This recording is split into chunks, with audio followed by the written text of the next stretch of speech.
ತರಿಕತ್ತು, ಮುರಿದಿ, ಪೀರು ಮುರಿದಿ ಅಂತ ಹೇಳ್ತೀವಿ. ಈ ವಿಚಾರಗಳೆಲ್ಲ ನಡೀತಿತ್ತು. ಹಲವು ಸೂಫಿ ಪಂಥದ ಪ್ರಕಾರ ನಡೀತಾ ಇತ್ತು. ಅದು ಇವಾಗ ನಾವು ಮುಜೈ ಮ್ಯಾನ್ಯುವಲ್ ಚಾಪ್ಟರ್ ನಂಬರ್ 11 ನೋಡಿದ್ರೆ ಅಲ್ಲಿ ಮೊಹಮ್ಮದನ್ ಸಂಸ್ಥೆ ಅಂತ ಇದೆ. ಮೊಹಮ್ಮದನ್ ಸಂಸ್ಥೆಯಲ್ಲಿ ಗುರು ದತ್ತಾತ್ರೇಯ ಬಾಬಾ ಬುಡೇನ್ ಸ್ವಾಮಿ ದರ್ಗಾ ಅಂತ ಇದೆ. ಎಲ್ಲಿ ಕೂಡ ದತ್ತಾತ್ರೇಯ ಬೇರೆ, ಬಾಬಾ ಬುಡೇನ್ ದರ್ಗಾ ಬೇರೆ ಅಂತ ಎಲ್ಲಿ ಕೂಡ ಉಲ್ಲೇಖ ಮಾಡಿಲ್ಲ. ಇದೇ ಮುಜೈ ಮ್ಯಾನ್ಯುವಲ್ನ 571 ಪೇಜ್ ನಂಬರಲ್ಲಿ ಉಲ್ಲೇಖ ಏನು ಮಾಡಿದ್ದಾರೆ ಅಂದರೆ, ಈ ಮೊಹಮ್ಮದನ್ ಸಂಸ್ಥೆಗೆ ಬೋತ್ ಹಿಂದೂ ಮತ್ತು ಮುಸಲ್ಮಾನರು ಎರಡು ವರ್ಗ ಕೂಡ ಬರ್ತಾಯಿದ್ರು. ಯಾಕಂದರೆ ಹಿಂದೂ ಮುಸಲ್ಮಾನರು ಆ ಸೂಫಿ ಸಂತರಿಗೆ ಎಲ್ಲರೂ ಕೂಡ ಅಲ್ಲಿ ಪ್ರೀತಿ ಮಾಡ್ತಾಯಿದ್ರು. ಯಾಕಂದರೆ ಸೂಫಿ ಸಂತರು ಏನಂದರೆ ಸಾಯಿಬಾಬಾ ನೋಡ್ಬೋದು, ಹಲವು ಇವಾಗ ಲಕ್ಷ್ಮೇಶ್ವರನ ದೂತನ ಅಂತ ಹೇಳ್ತೀವಿ. ಅದೇ ರೀತಿಯಲ್ಲಿ ಇಲ್ಲೇ ಹಲವು ದರ್ಗಾಗಳಲ್ಲಿ ಎಲ್ಲ ಹಿಂದೂ ಹಾಗೂ ಶೋಷಿತ ವರ್ಗದವರು ಎಲ್ಲರೂ ಕೂಡ ಬಂದು ಅವರ ಪ್ರಾರ್ಥನೆ ಮಾಡ್ತಾಯಿದ್ರು. ಇದು ಏನಾಗಿದೆ ಅಂದರೆ ಬರ್ತಾ ಇವಾಗ ಹಿಂದೂ ಅವ್ರದ್ದು ಬೇರೆ ಆಗಿದೆ, ಮುಸಲ್ಮಾನದ್ದು ಬೇರೆ ಅಂತ ಒಂದು ಪಾರ್ಟಿ ಡಿಮ್ಯಾಂಡ್ ಮಾಡ್ತಿದೆ. ಅದಕ್ಕೋಸ್ಕರ ನಮ್ಮ ಡಿಮ್ಯಾಂಡ್ಸ್ ಏನಂದರೆ, ತಾವು 1947 ಹಿಂದೆ ಎಲ್ಲ ಸರ್ಕಾರದ ಮೈಸೂರು ಮಹಾರಾಜರದ ಆದೇಶಗಳು ತಾವು ಪರೀಕ್ಷಿಸಿ ತಾವು ಅಲ್ಲಿ ಸಜೆಷನ್ನನ್ನು ಸಲ್ಲಿಸಬೇಕು ಅಂತ ನಾವು ಒತ್ತಾಯ ಮಾಡ್ತೀವಿ. ಅಲ್ಲಿ ಏನು ಡಿಮ್ಯಾಂಡ್? ಅಲ್ಲಿ ಡಿಮ್ಯಾಂಡ್ಸು ಅಲ್ಲಿ ನಮಗೆ 4 ಜನಗೆ ಮಾತಾಡಿಸ್ಬೇಕು ಅಂತ ಆಲ್ರೆಡಿ ಅವರು ಡೈರೆಕ್ಷನ್ ಕೊಟ್ಟರು.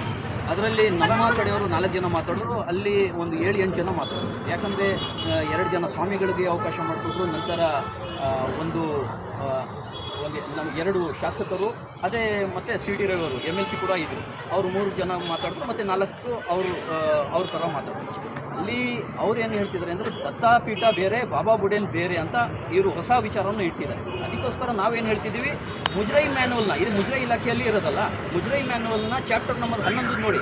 ಅಲ್ಲಿ ಯಾಕಂದರೆ ಅವತ್ತು ಯಾರು ಕೂಡ ಮಹಾರಾಜರು ಮುಸಲ್ಮಾನರಲ್ಲ ಬರ್ತಿರೋದು, ಮತ್ತು ವರದಿ ಮಾಡಿರೋದು ಎಲ್ಲರೂ ಕೂಡ ಹಿಂದೂ ವ್ಯಕ್ತಿ ಆಗಿದ್ರು. ಆದರೆ ಅವರು ಕರೆಕ್ಟಾಗಿ ಉಲ್ಲೇಖ ಮಾಡ್ತಾಯಿದ್ರು. ಯಾಕಂದರೆ ಅವ್ರ ಹತ್ರ ದ್ವೇಷ ಏನು ಇರಲಿಲ್ಲ. ಇವಾಗ ಇತ್ತೀಚೆಗೆ ಬರ್ತಿರೋದು ದ್ವೇಷ.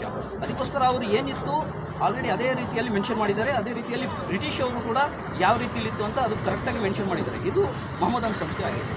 ನಂತರ ಇನ್ನೊಂದು ವಿಚಾರ ತಾವು ಹೇಳ್ತೀವಿ, ಅಲ್ಲಿ ಗೋರಿಗಳನ್ನು ಹೊಸವಾಗಿ ಒಂದು ಆಚರಣೆ ಮಾಡಬೇಕಂತ. ಅದು ಆಚರಣೆ ಅಲ್ಲ, ದರ್ಶನ ಮಾಡೋದು.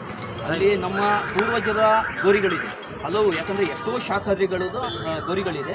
ಆ ಶಾಖಾದ್ರಿಗಳ ಗೋರಿಗಳನ್ನು ದರ್ಶನ ಮಾಡೋಕ್ಕೋಸ್ಕರ ಅವಕಾಶ ಮಾಡಿಕೊಡಿ. ಅದು ಏನಂತ ಫಸ್ಟ್ ಎಲ್ಲ ದರ್ಶನ ಮಾಡ್ತಾಯಿದ್ವಿ, ಇವತ್ತು ಕೂಡ ದರ್ಶನ ಮಾಡ್ತೀವಿ. ಆದರೆ ಫಸ್ಟು ಆ ಗೇಟ್ ಇತ್ತಲ್ಲ, ಆ ಗೇಟನ್ನು ಓಪನ್ ಇರ್ತಿದ್ರು. ಇವಾಗ ಏನಾಗಿದೆ ಅಂದರೆ, ಸ್ವಲ್ಪ ಸೆಕ್ಯೂರಿಟಿ ಪರ್ಪಸ್ಗೋಸ್ಕರ ಅವರು ಗೇಟನ್ನು ಹಾಕಿದ್ದಾರೆ.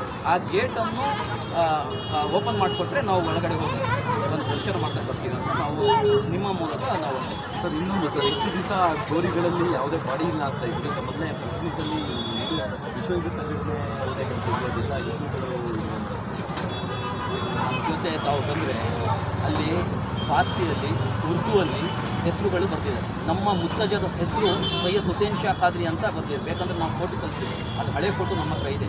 ಕಲ್ಲಲ್ಲಿ ಎಲ್ಲ ಬರ್ತಿದೆ. ಹಲವು ಅಲ್ಲಿ ಫಾರ್ಸಿ ಮತ್ತು ಉರ್ದುವಲ್ಲಿ ಬರ್ತಿರೋದು ನಿಮಗೆ ಕೂಡ ಸಿಗೋದು. ಯಾಕೆ ಇವ್ರು ಹೇಳ್ತಿದ್ರೆ ಹಿಂದೂ ಸಂತರದ್ದು ಇದ್ದರೆ ಅವರು ಉರ್ದು ಹೆಸರಲ್ಲಿ ಇಡ್ಕೊಂತಿದ್ರ ಮತ್ತು ಫಾರ್ಸಿ ಹೆಸರಲ್ಲಿ ಇಡ್ಕೊಂತಿದ್ರ. ಇದು ಅವರೇ ಸ್ಪಷ್ಟ ಒತ್ತಾಯವನ್ನು ಕೊಡಬೇಕಾಗುತ್ತೆ.